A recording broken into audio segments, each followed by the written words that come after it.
nitaongelea vipengele kama viwili hivi. Cha kwanza, hukumu ya kisheria kuhusiana na mtu kucheza mpira. Uislamu unasemaje na hukumu yake ni ipi? Nukta ya pili, nitaongelea hukumu ya kisheria kwa yule ambaye si mchezaji wa mpira lakini ni shabiki kindakindaki. Watu wanashughulishwa na swala zima la mpira, na nikisema mpira hasa nitakao kusudia katika muhadhara huu kwa muda huu mfinyu tuliokuwa nao ni mpira wa miguu. Mpira wa mguu au wa miguu, wachache ambao imesalimika na kufuatilia na kuwa mashabiki wa mpira wa miguu. Leo biidhnillah tutaangalia mizani ya kisheria inasemaje kuhusiana na masala haya,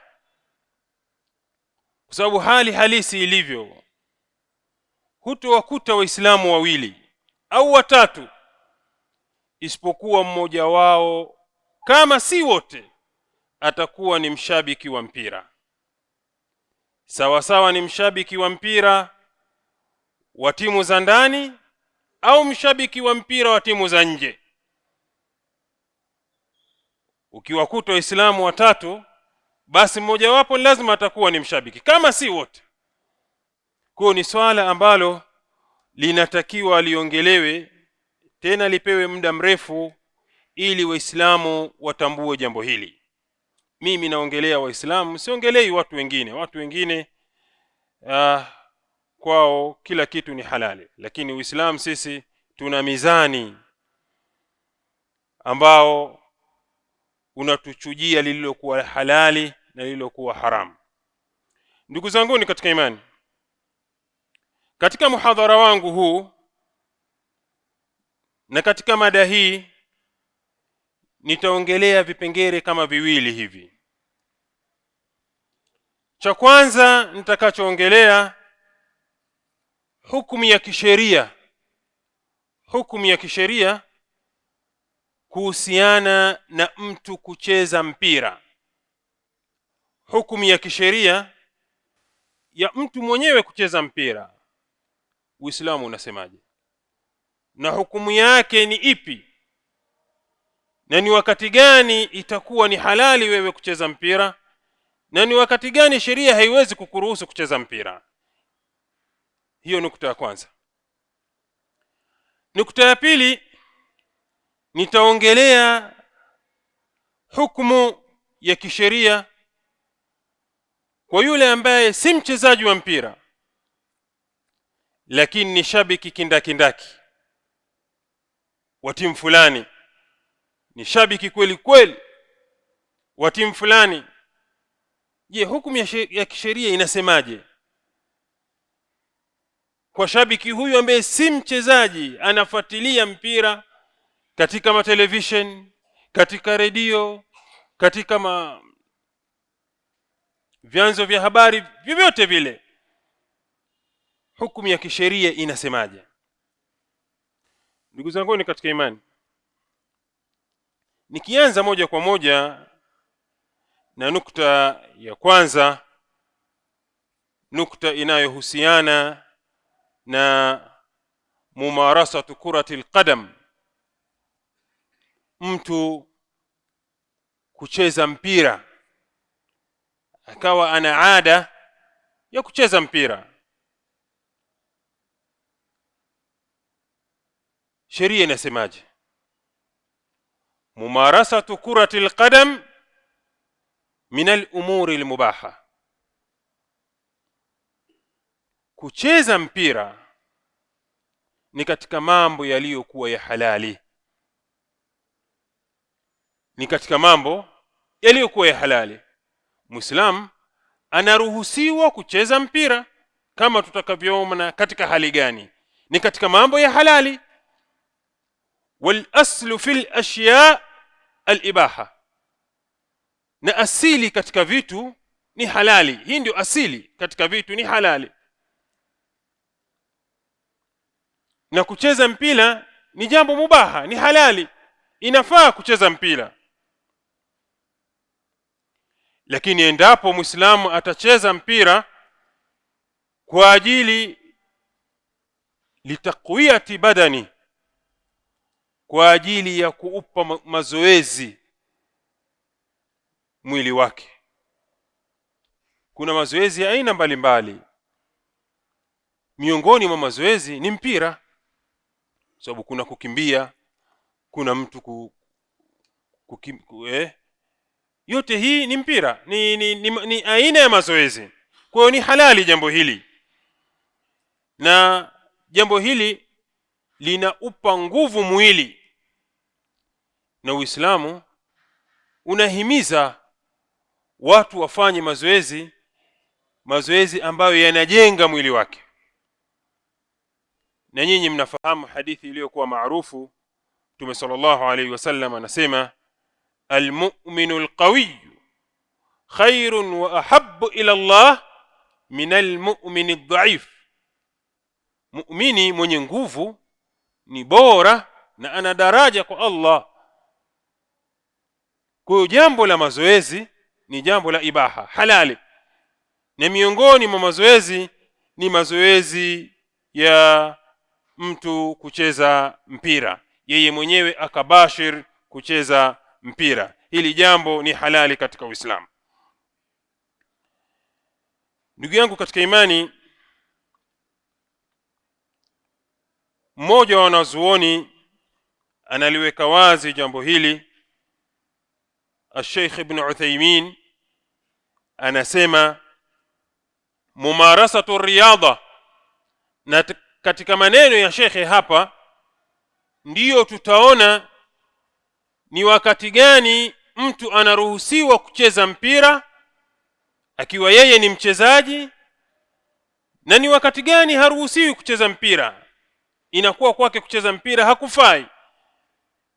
Katika maneno ya shekhe tutaona hali hiyo. Anasema mumarasatu riyadha jaiza idha lam talhu an shay'in wajib. Mtu kudumu katika kufanya mazoezi, hili jambo linajuzu, ni halali, lakini kwa sharti idha lam talhu an shay'in wajib, kama mazoezi haya hayakuwa ni sababu ya yeye akapuuzia jambo lililokuwa la wajib. Ikiwa kucheza kwako mpira utachunga yale yaliyokuwa ya wajibu, usiyaache eti kwa sababu ya kucheza mpira. Wakati wa swala umefika, wewe unacheza mpira, unaacha kusali eti kwa sababu unacheza mpira. Muda wa swala umefika, hali ya kuwa mpira haujaisha, unaendelea kucheza. Kucheza kwako mpira katika hali hii itakuwa ni haramu, haifai. Kwa ni jaiza mumarasatu riyadha, lakini kwa muda ambao si sababu ya wewe kuacha jambo lililokuwa la wajibu. Unacheza mpira kweli, lakini unatakiwa kumwangalia mzazi wako. Mzazi wako ana haja miongoni mwa mahitajio fulani, eti ukaamua usitekeleze haja ya mzazi wako ambayo ni ya wajibu, eti ukaenda kucheza mpira. Ni jambo la haramu hili. Unatakiwa kuiangalia familia yako. Ni wajibu mtu kuiangalia familia yake, lakini akaacha kwenda mbio kuiangalia familia yake eti akaenda kucheza mpira.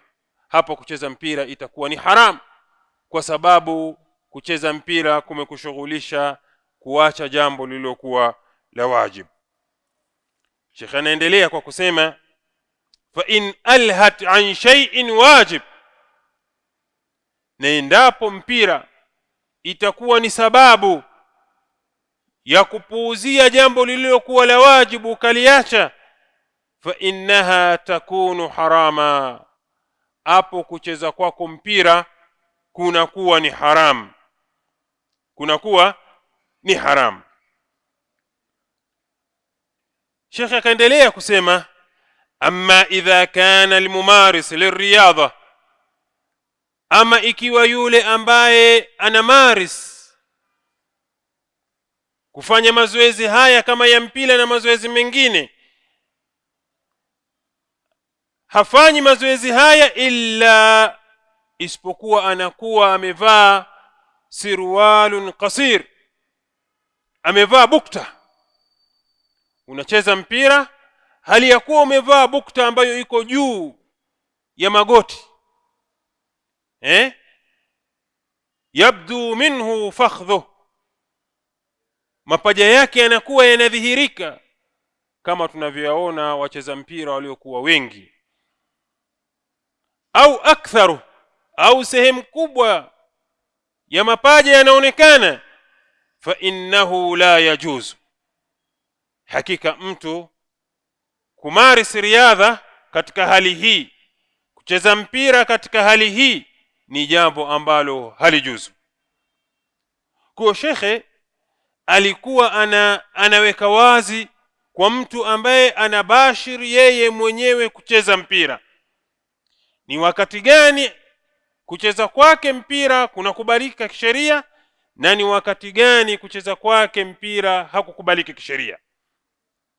Biikhtisar, kuwa kucheza mpira kunakubalika kisheria ikiwa lengo ni taqwiyatun lilbadan, mtu kuupa nguvu, kuupa mazoezi mwili wake, na ni jambo ambalo limehimizwa katika Uislamu. Mtu kufanya mazoezi, kuupa nguvu mwili wake, asikae mnyonge, asikae ametepeta tepeta. Hapana, fanya mazoezi, na kila mmoja ana mazoezi yake, na miongoni mwa mazoezi ambayo yanaufanya mwili uwe mkakamavu ni kucheza mpira. Lakini kucheza mpira huko hakuwezi kuwa ni halali paka pale masharti ya uhalali wake yatakapokamilika, na paka pale vizuizi vya uharamu wake vitakapokosekana.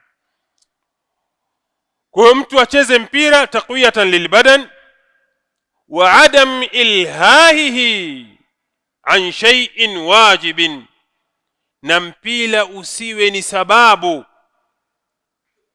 utakaopelekea kuacha lililokuwa la wajibu, kama tunavyoona watu wengi sasa hivi. Ikifika saa 9, saa 10 yuko uwanjani na viatu vyake, swala ya al-asri inaswaliwa, watu hawana habari. Hata kipindi cha mwezi wa Ramadhani watu wakiisha futuru walikuwa wanaenda kwenye viwanja wanacheza, hawana habari ya kusalisha wala hawana habari ya kusali tarawihi, eti wanafanya mazoezi, wanacheza mpira. Mazoezi ya namna hii na mpira wa namna hii ni haramu. Utakuwa ni halali japo wakati tu mazoezi hayo au mpira huo unaocheza wewe bado haujakufanya ni sababu ya kuacha lilokuwa la haramu. Na miongoni mwa masharti satrul aura, sehemu zinazohitajika kuhifadhika zihifadhike, mapaja yasionekane, wala mtu asivae nguo yenye kubana hali ya kuwa itakuwa inasifu maumbile yake, kama tunavyoona baadhi ya wachezaji wanavaa kaptula fupi, mapaja yanaonekana, na wengine hawavai kaptula lakini wanavaa nguo ambayo inabana, ni ndefu lakini inabana paka juu, huku inabana paka maumbile yanaonekana. Hii nayo ni haramu, haifai. Huwezi kusema hii nguo ndefu lakini nguo hiyo imekubana, na Muislamu hatakiwi kuvaa nguo yenye kubana ambayo inasifu mwili wake, haifai. Kwa wenye kucheza mpira ni lazima masharti haya wayaangalie sana. Na sharti lingine, adamu al-iwadh min al-la'ibin. Mnacheza mpira kweli, mmeanzisha ligi yenu, kusiwe kuna badala, kuwa tunaanzisha ligi, lakini kila timu itatoa kiasi fulani cha pesa. Mwisho wa mashindano mshindi ndio atachukua zile pesa. Hii ni kamari, ni haramu.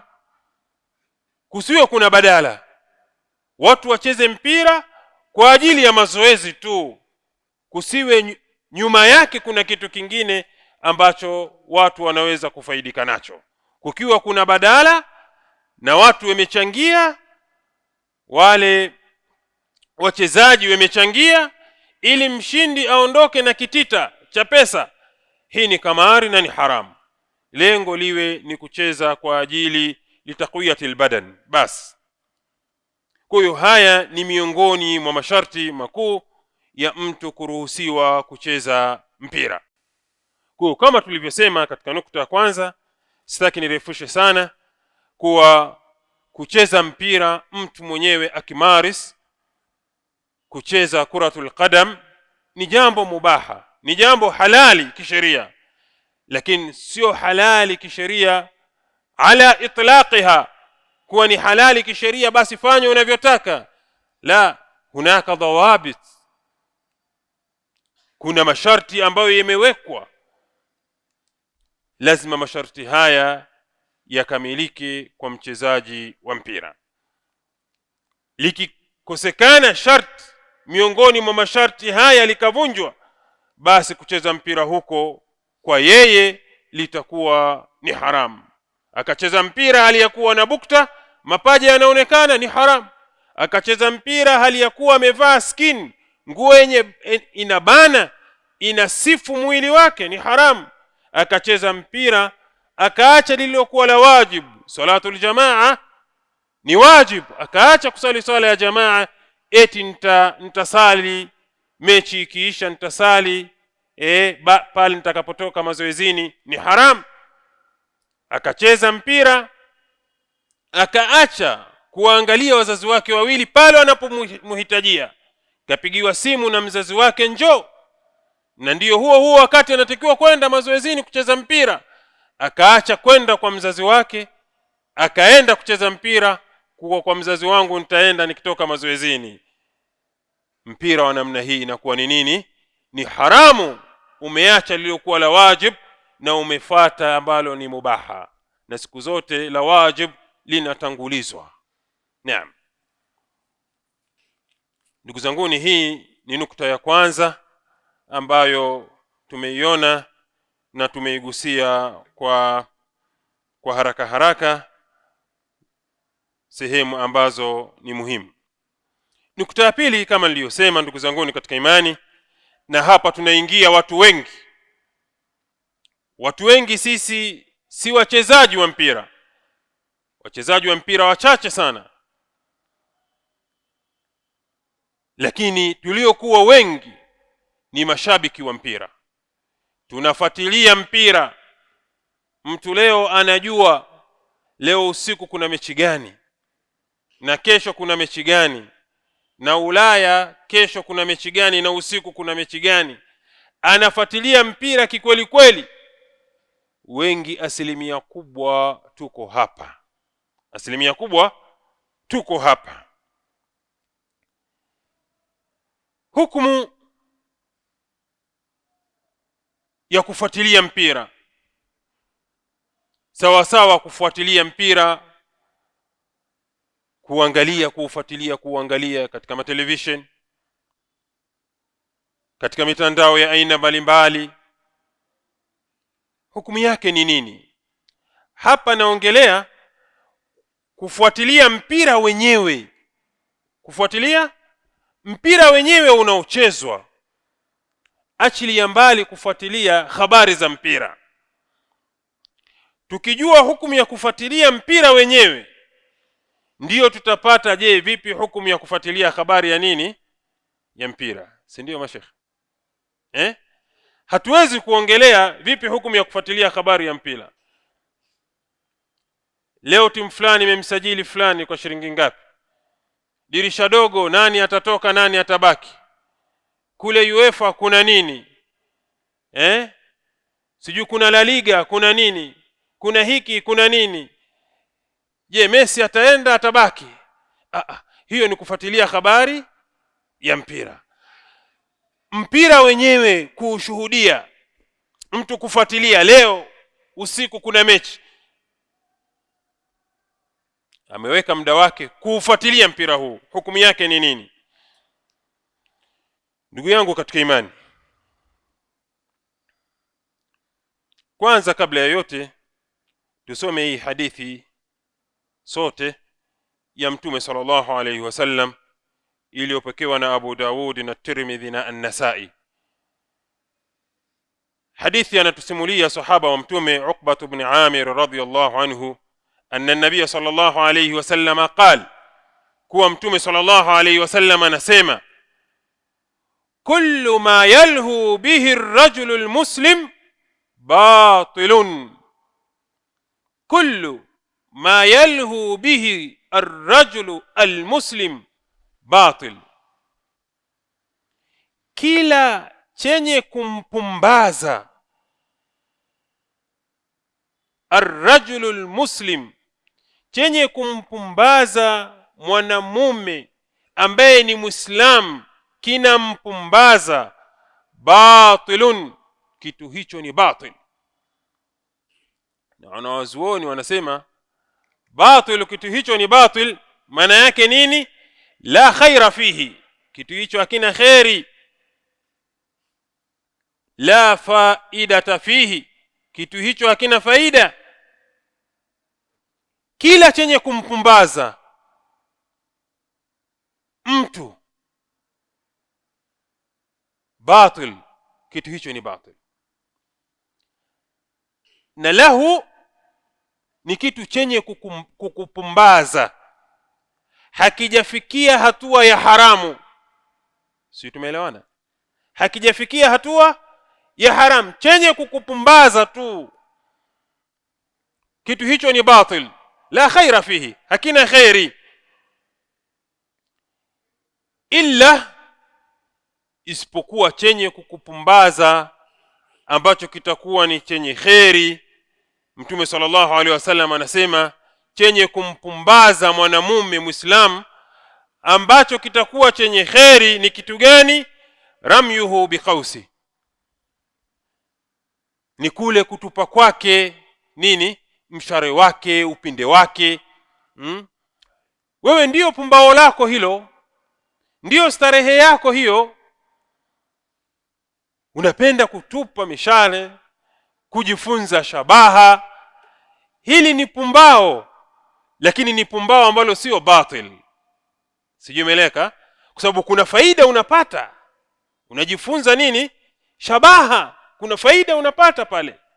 Hii sio batil. Wataadibuhu farasa, na kumfundisha farasi wake.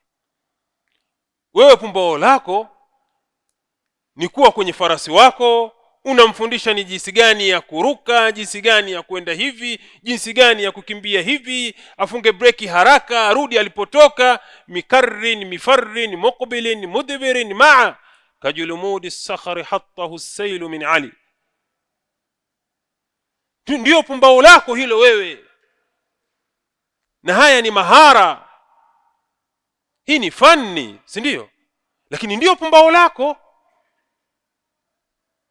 Asema pumbao la namna hii sio batil. Wa mulaabatuhu ahla, na pumbao lingine ambalo sio batil, Mtume sallallahu alaihi wasallam anasema ni mtu kucheza na ahli wake, watu wake wa nyumbani akawa anacheza nao. Ni pumbao hili.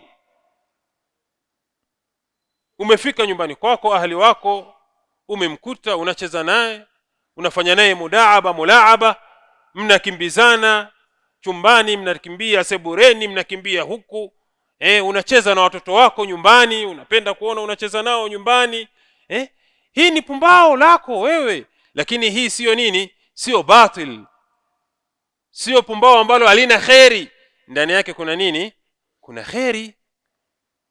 Kwa mapumbao ambayo si katika haya matatu haya aliyotaja Mtume sallallahu alaihi wasallam, haya mapumbao ni nini? Batilun la khaira fihi, hayana khair. Na haya mapumbao ni mapumbao ambayo hayafikia daraja la nini? La uharam. Hayafikia daraja ya nini? Ya uharam. Kila watu wana mapumbao yao, hayafikia daraja ya haram, lakini jua hilo pumbao halina nini? Halina khairi. Asema hadha fi lahwi mubah, hii ni katika pumbao tu la halali. Vipi pumbao ambalo ndani yake limechanganyikana na haramu? Kama pumbao la halali Mtume anasema batilun la khaira fihi, je, pumbao ambalo ndani yake kuna mambo mengi ya haramu ambayo yameingia, unaweza kusema kuwa ni pumbao kuwa halina khairi tu? Pumbao ambao ndani yake kuna madhambi makubwa yanafanyika, kuna kumwasi Allah, kuna kuvunja sheria za Allah, ni pumbao, lakini ndani yake kuna mambo ya haramu yaliyokuwemo, ndani yake kuna maasi, huwezi kusema ni batil tu kwa la khaira fihi basi ukaishia hapo. Hakuna khairi na ndani yake kuna madhambi, hakuna khairi na ndani yake kuna madhambi. Si tumeelewana waislamu? Tunaelewana? Mpira wa miguu, kwa yule ambaye hachezi mpira wa miguu, ndugu zanguni katika imani, na hapa nitajitahidi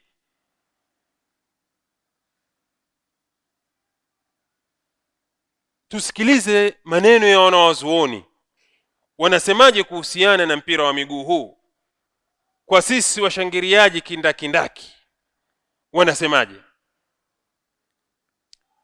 Mashhur bin Hasan al-Salman, huyu ni miongoni mwa wanawazuoni, ni miongoni mwa wanawazuoni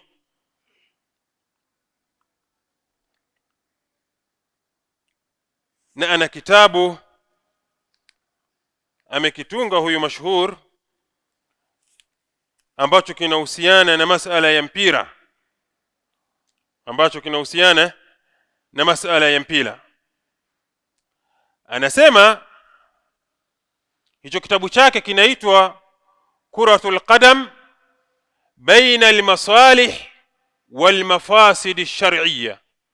Kuratul Qadam baina al-masalih wal mafasid ash-shar'iyya. Anasema kuwa المتأمل في مباريات كرة القدم في أنحاء العالم يجد فيها مجموعة من السلبيات. mtu ambaye atakuwa ni makini kabisa, ambaye ataangalia haya mashindano haya ya mpira wa miguu katika ulimwengu mzima, akaangalia, atakuta kuwa kuna salbiyati nyingi, kuna dosari nyingi. Dosari zote hizi zinaenda kinyume na Uislamu. Dosari zote hizi zinaenda kinyume na nini? Na Uislamu. Awalan, dosari ya kwanza ambayo inapatikana katika mashindano ya mipira wa miguu, kwa wale ambao hawachezi mipira ya miguu na wanafuatilia mambo yanayofungamana na mpira wa miguu, anna kuratal qadam asbahti wasilatan litafriqi al-umma. Mpira wa miguu inahesabika ni sababu ya kufarikisha umma. Mpira wa miguu ni sababu ya kufarikisha umma, wa isha'atu al-adawa, na ni sababu ya kuenea uadui, wal baghdha baina afradiha, na chuki kati ya watu ambao wako katika umma mmoja. Hili kusema ukweli, ndugu zanguni, linaonekana dhahiri kabisa. Inawezekana watu hawaongei na ni Waislamu na wanasali msikiti mmoja, hawaongei. Sababu ni nini ya magomvi? Sababu ya magomvi ni mpira wa miguu. Waligombana tu katika mpira. Huyu alimwambia usajili wenu haufai, akachukia. Huyu akasema mmesajili kibonde, akachukia. Huyu akamwambia hivi, akachukia. Sababu ikawa nini? Sababu ikawa watu wamechukiana sababu ya mpira. Bali inawezekana Waislamu hawaongei sababu ya mpira. Bali inawezekana nyumba moja watu hawaongei sababu ya mpira. Wakavunja nguzo kubwa kabisa ya Uislamu, udugu wa Uislamu, kwa sababu ya vitu ambavyo havina maana. Wangapi timu yake ikiwa inacheza na ikafungwa, anakuambia leo mimi nyumbani siendi mapema, leo siendi mapema, na nikienda sitaki mtu anisemeshe. Na ni kweli haendi mapema, na mtu akimsemesha huko nyumbani, basi inawezekana adhabu yake ikawa ni kubwa sana. Nini? Mpira wa miguu.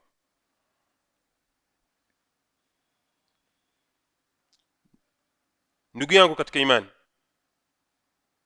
al-aslu fi hadd al-islam ala ar-riyadha huwa an yubashira al-muslim binafsihi.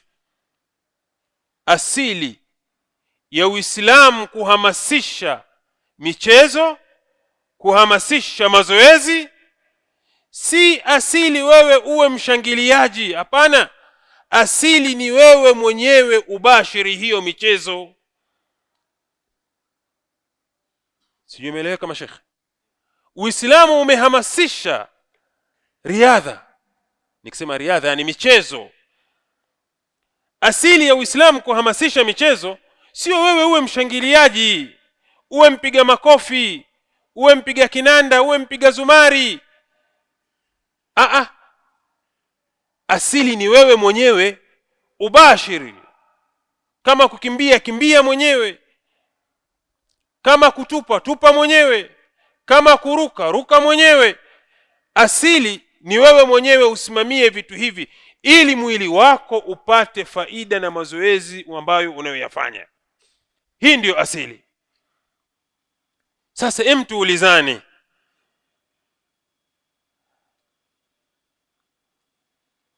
hawa washangiliaji hawa wanafaidika chochote na kumuona yule mchezaji anakimbia uwanjani? Kuna chochote wanafaidika? Hasha wakalla. Bali washangiliaji wengi ndio utawakuta wanatukana. Yule mchezaji akipiga akakosa, basi utamkuta mtu tusi limemchomoka, anamtukana. Kutukana ni halali? Haram sikamtukana. Saa zingine anaweza kumtukania mama yake, akamtukania baba yake. Mshangiliaji huyo. Kitu gani kimesababisha atukane? Mpira wa mguu. Sio umeelewa kama shekhi? Bali mshangiliaji anaweza kutoka hata katika mipaka ya dini kwa maneno yake, akatoka katika mipaka ya dini. Mtume sallallahu alaihi wasallam anasema, man kana yu'minu billahi wal yawmil akhir falyaqul khairan au liyasmut. Mwenye kumwamini Allah na akaamini siku ya mwisho, aseme lililokuwa la khairi au anyamaze. Jamani, kuna mshangiliaji ajasema maneno yaliyokuwa machafu? Yani kuna mshangiliaji hakuna hata siku moja akamtukana mchezaji wake baada ya kukosa goli? Yupo? Unamtukana, unadhani inaisha hivi hivi tu? Wewe unamtukana, umemdhulumu kwa Allah, utaenda kumlipa tu. Umemtukania mama yake kwa kukosa penalty, umemdhulumu kwa Allah, utaenda kumlipa tu.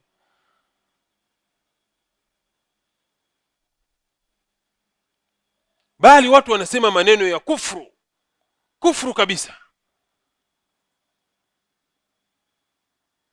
kuwa mechi hii tukishindwa basi mimi hata Uislamu nitauacha.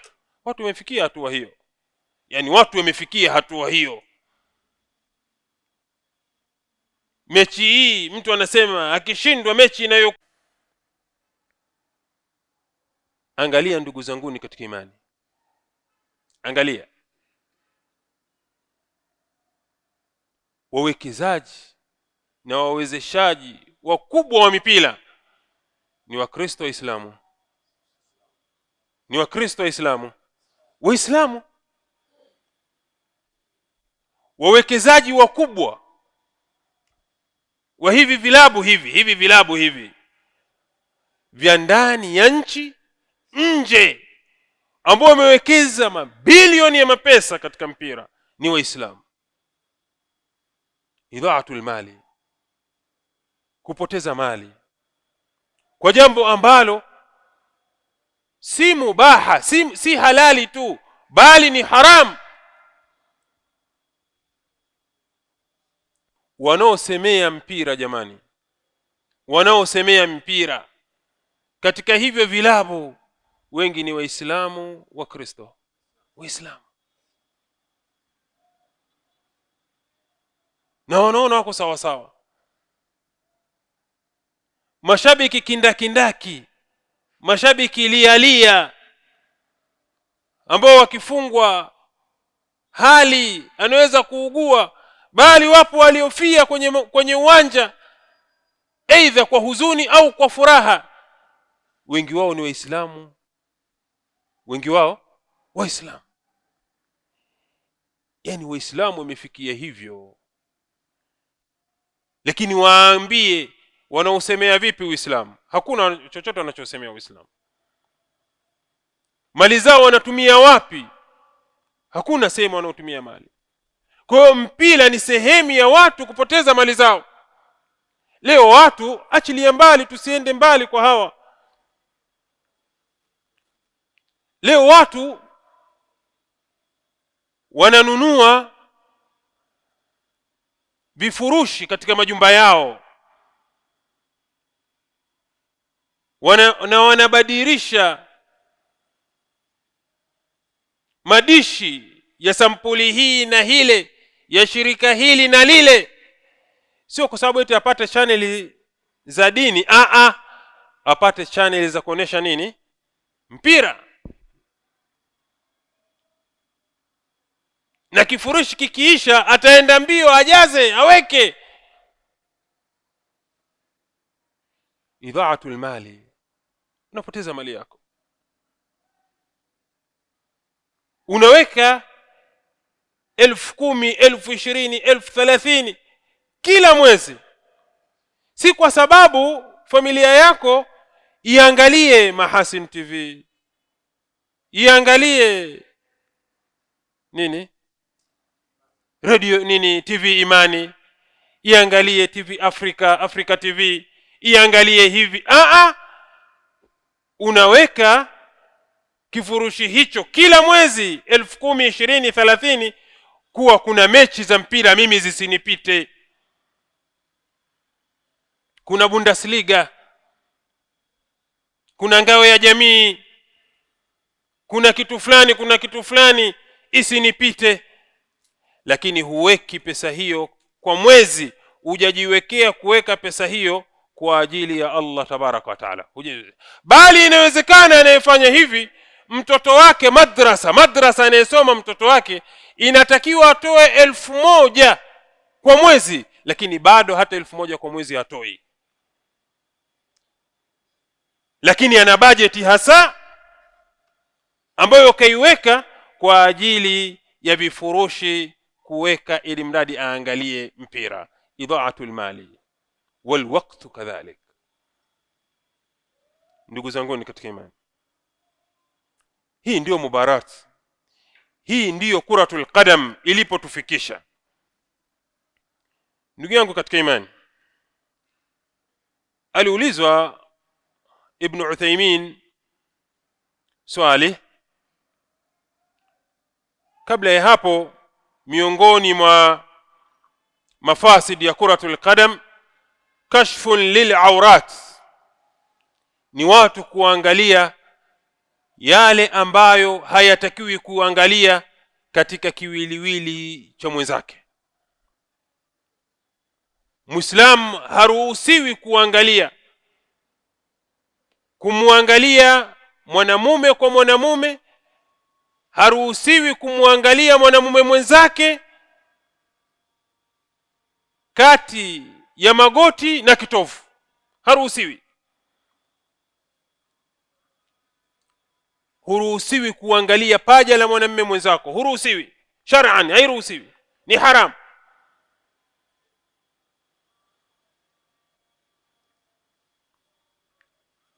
Hili kutokuangalia kwa wachezaji wa mpira, unaweza kuangalia mpira kuanzia mwanzo mpaka mwisho hujaona paja la mchezaji?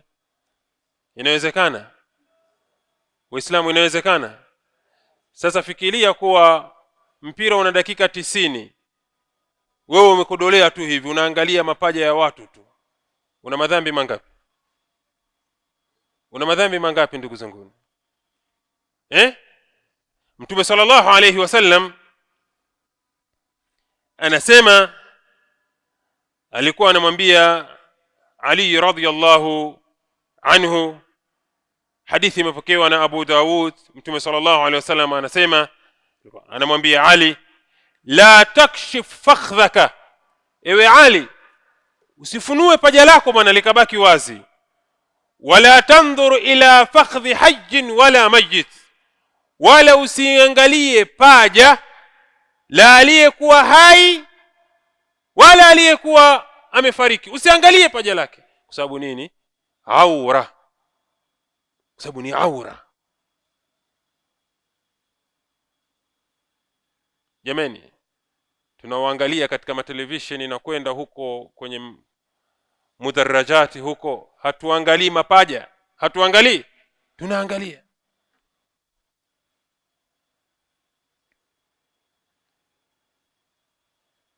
Ibn Uthaymeen rahimahullah aliulizwa, hal yajuzu mushahadatu mubarati kurati alqadam fi at-tilfaz, je, inajuzu kuangalia mashindano ya mpira yanayorushwa katika television? Inajuzu?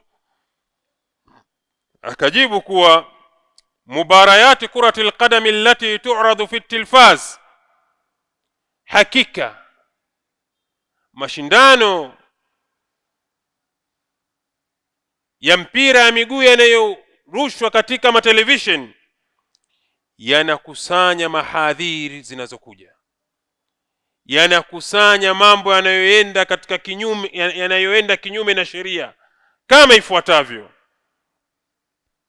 minha ma fiha min kashfin lil'aurat, kuna kuwa wazi, kunapatikana kuwa wazi sehemu ambazo wanatakiwa wazistiri zisiwe wazi, kama mapaja vile. anna alghaliba minha in lam yakun kulluha tantabiq alayha annaha min almaysir, na vile vile hizi mipira za miguu hizi zinafungamana na masala ya kamari. Sheikh anasema tutaliongelea kwa baadaye vizuri. Na Sheikh akaendelea biikhtisar kuwa kuangalia mipira ya miguu katika television kuna sima'ul alati almaazif, kuna mtu kusikiliza miziki, kuna kusikiliza miziki. Unaangalia, litakuja tangazo la muziki, litakuja tangazo la watu ambao wako uchi, wanawake wako uchi, kuna tangazo litapita lina muziki, na muziki ni haram. Muziki ni nini? Ni haram. Kuangalia mwanamke aliyokuwa uchi ni haramu. Yote hayo tunayapata, hatuyapati tunapoangalia muziki jamani, tunapoangalia mipira. Yapo hayapo? Yapo hayapo? Yapo. maa ma fiha min tadyi'i alwaqt min ghairi faida, na yale yanayopatikana katika kupoteza wakati pasina kuwa na faida. Mtu unakaa tu kwenye kiti masaa mawili unaangalia tu, hakuna faida yote unayoipata, bali unapata hasara. Kwanza unamwasi Allah, unaona ambavyo havitakiwi kuonwa. Pili, umepoteza hela yako kwa kununua kifurushi, au umepoteza hela yako kwa kuingia katika vibanda umiza, si ndio? Na huko kuna mahadhiri mengi, huko kuna makelele, kuna matusi, kuna ikhtilatu baina ar-rijali wan-nisa.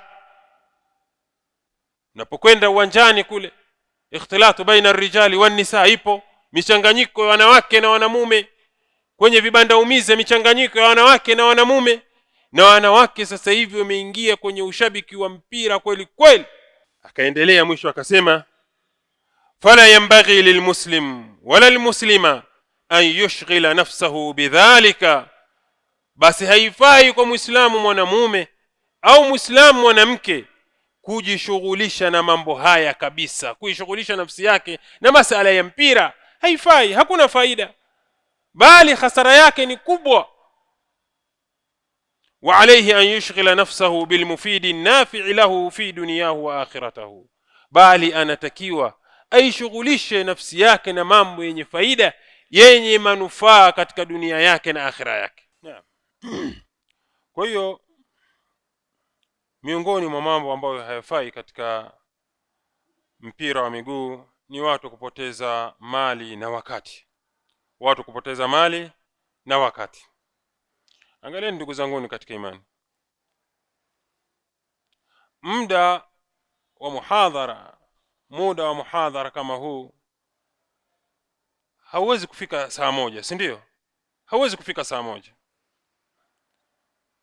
Lakini mtu anaona hawezi kukaa kusikiliza masala yanayofungamana na dini yake, anaona hawezi.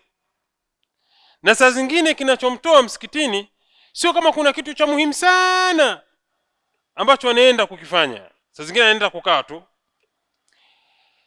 Lakini ukifika ule muda ambao timu yake inacheza, yuko tayari kuacha vilivyokuwa vyote, yuko tayari kukaa hata saa 1:30, bali masaa 2 katika sehemu ambayo ni ngumu sana kukaa. Watu wamebanana, hakuna feni, hakuna hewa. Mwenye kuvuta sigara ni yeye tu, mwenye kuvuta bangi ni yeye tu, akiingia mrevi ni yeye tu. Yuko tayari kuvumilia hali ya namna hii, aende akaangalie nini?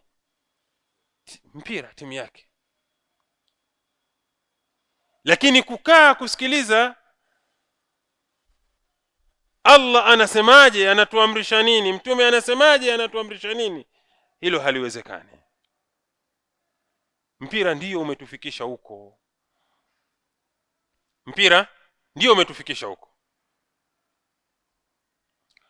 Na miongoni mwa mambo ambayo yanaenda kinyume na mpira kuwa ni sababu ya watu saddan an dhikrillahi wa anis sala, ni sababu ya watu kuacha kumtaja Allah, kumkumbuka Allah, na watu kuacha swala. Na hili linaonekana na liko wazi sana.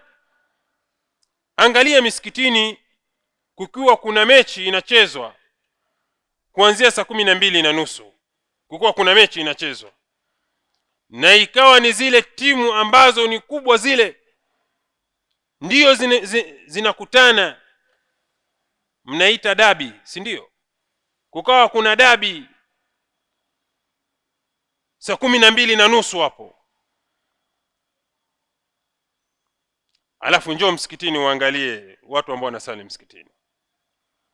Njoo msikitini uangalie wale ambao wanasali msikitini. Unaweza kudhani kuwa labda umekosea, sio msikiti ambao unaujua, ambao una safu 5-6 muda wa magharibi.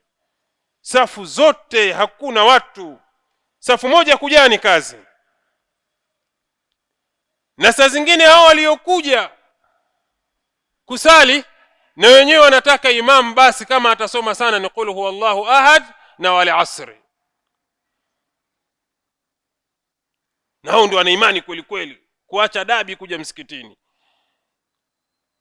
Imamu akisema asome sura ndefu, subhanallah la ilaha illa Allah, yani hajamalizia salamu ya kushoto wenyewe imesha maliza, hata hakuna adhikari, watu mmoja mbio, mwenye simu kisha toa angalie yeye kuna jipya, na kumlaumu imamu. Hivi dude la namna hii bado tunasema kuwa ni mubaha, ni halali? Dude ni sababu ya watu kuacha kuswali swala za jamaa. Dude ni sababu la watu kuacha kusikiliza mawaidha. Dude ni sababu ya watu kusema maneno yaliyokuwa ya ovyo. Dude ambalo ni sababu ya Waislamu kuliweka mbele. Kila kitengo utakachogusa Waislamu ndio wapo. Wasemaji maarufu sana wa mpira Waislamu, wadhamini wakubwa wa mabilionea wa mpira Waislamu, mashabiki lialia kindakindaki Waislamu, waumiaji wazuri sana Waislamu, wenye kujipaka madude hivi umuoni humjui, akiulizwa jina lake, mimi ni Rashidi Hasani Juma.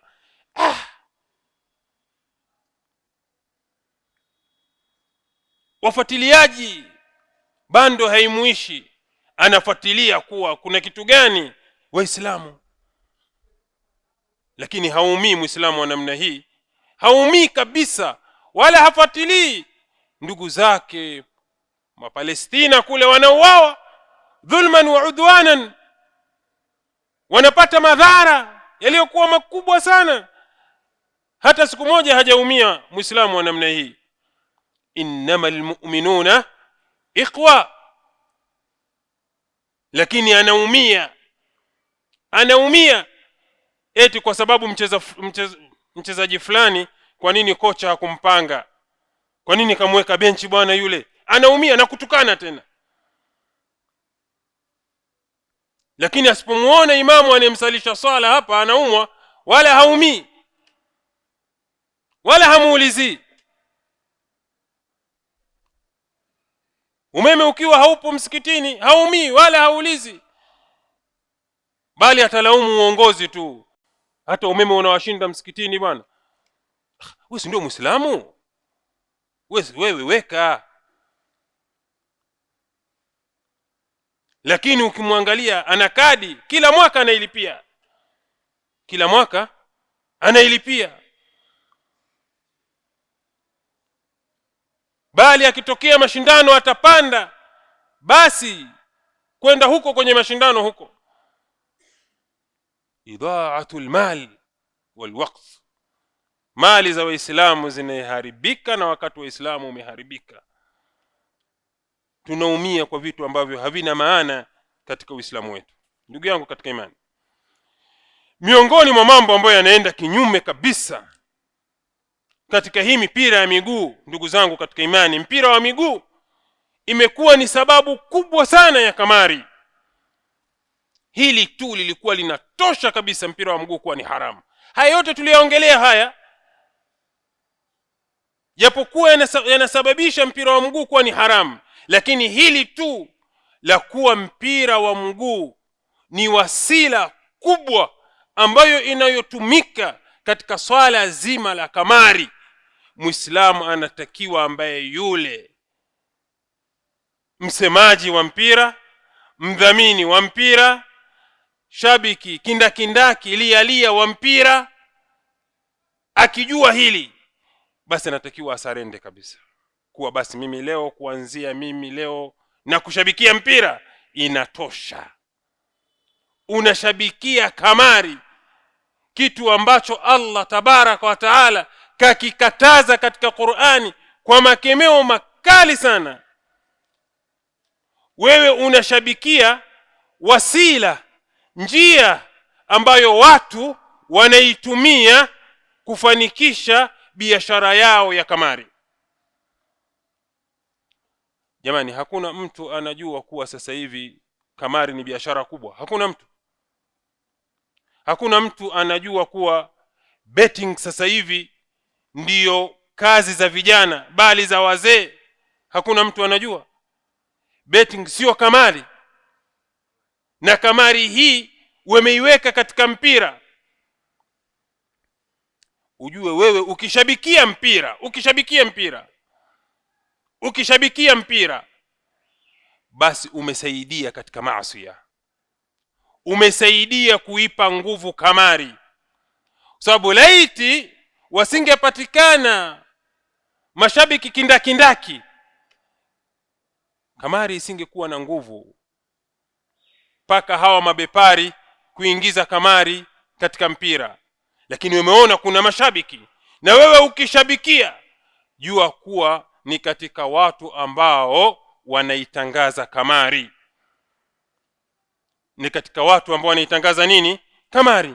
Na sisi ndugu zanguni katika imani tumeambiwa tusaidiane katika mambo ya kheri ya uchamungu, tusisaidiane katika mambo ya maasi kama haya. Wataawanu ala albirri wattaqwa wala taawanu ala alithmi waludwan. Kamari ni katika madhambi tena makubwa kabisa. Ndugu zanguni katika imani, aya chungu nzima Allah tabaraka wa taala anathibitisha kamari haifai. Kuna mtu anashaka kuwa mpira sasa hivi hauingiriwi na kamari? Kaida ya wanawazuoni wanasema hivi, wakati namalizia: alwasailu laha hukmu almaqasid. Alwasailu laha hukmu almaqasid. Alwasail, njia, ina hukumu ya makusudio. Hawa watu hawa waliona hawawezi kufika katika lengo la kuhalalisha kamari na kujichumia pesa kwa njia ya haramu ambayo Allah kaikataa. Wakaona kufika huko ni kugumu sana. Tutumie njia gani ambayo tutatumia? Mpira wa miguu, betting. Ndio maana sasa hivi unaona betting nyingi sana. Kila siku makampuni yanakuja mapya ya betting, kwa sababu kuna hela kule, ni biashara kubwa kule. Kwa hiyo ili kufikia katika kamari, huku nyuma, huku mbele, huku kuna mpira ambayo ndiyo njia yenyewe. Kwa hiyo kama makusudio ni haramu, ni kamari ni haramu, basi hata njia inayofikisha katika uharamu na yenyewe ni haramu. Na miongoni mwa njia inayofikisha katika uharamu ni mpira wa miguu, na watu kushabikia mpira ni katika mambo ya haramu. Dar'ul mafasid muqaddamun ala jalbil masalih. Kuzuia madhara kuna tangulizwa zaidi ya kupatikana manufaa. Madhara ni kamari, kuna tangulizwa zaidi hata ya wewe ambaye una manufaa unaweza kuyapata kwa kibanda chako umiza. Ndugu zangu katika imani, kwa hiyo mpira ndio umetufikisha hapa paka kwenye kamari. Kwa wewe unayeshabikia mpira, jua wewe unawasaidia wenye biashara za kamari kufikia malengo yao. Wewe unayevaa t-shirt ya nini? Ya klabu yako ambayo unaipenda sana, na una jina umeliandika huko la mchezaji unapenda sana, jua wewe kwa njia ambayo si ya wazi bado unahamasisha na wewe vile vile kamari. Achilia mbali t-shirt ambazo za mipira ambazo zina nembo za mashirika ya kamari, hasa Muislamu unamkuta anavaa ile, unahamasisha watu kamari. Tena wengine wanakuja nazo misikitini. Unakuja msikitini hali ya kuwa umevaa t-shirt ya klabu yako, tena kuna nembo ya kampuni ya kamari. Unakuja kumwabudu Mola gani? Unamwabudu Mola, unasema iyyaka na'budu, wewe tu ndiye tunayekuabudu. Katika kumwabudu Allah tabaraka wa taala ni kumwabudu Allah kwa kufuata aliyokuamrisha na kumwabudu Allah, kuacha aliyo kataza. Unamwabudu Allah gani? Ambaye unafuata yale ambayo amekukataza. Allah amekataza kamari, wewe unakuja unaitangaza kamari msikitini kwa kupitia klabu yako ambayo unayoipenda. Ndugu zangu katika imani,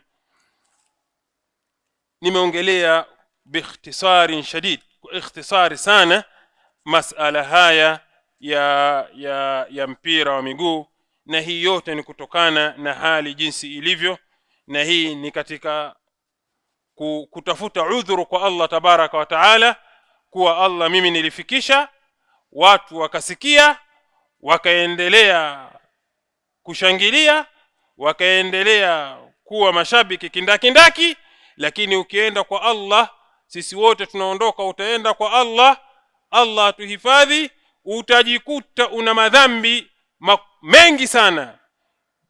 Madhambi ya kupoteza pesa zako, madhambi ya kuangalia nyuchi za watu, madhambi ya kusikiliza mziki, madhambi ya kamari. Watu wanacheza kamari wengine, lakini wewe ni sababu ya kushangilia kwako, sababu ya kushangilia kwako kuwa umeshangilia, umeipa nguvu kamari, unaenda kwa Allah tabaraka wa taala una madhambi ya kamari ambayo kamari hata ukucheza. Ndugu zangu katika imani, naomba tuishie hapa. Tukipata muda tutaiongelea kwa upana zaidi, na nimefanya kufupisha tu, kuacha kauli za wanawazuoni na maneno mengine ili watu wapate kile kinachokusudiwa. Subhanakallahumma bihamdik wa ashhadu an la ilaha illa anta astaghfiruka wa atubu ilaik. Naam.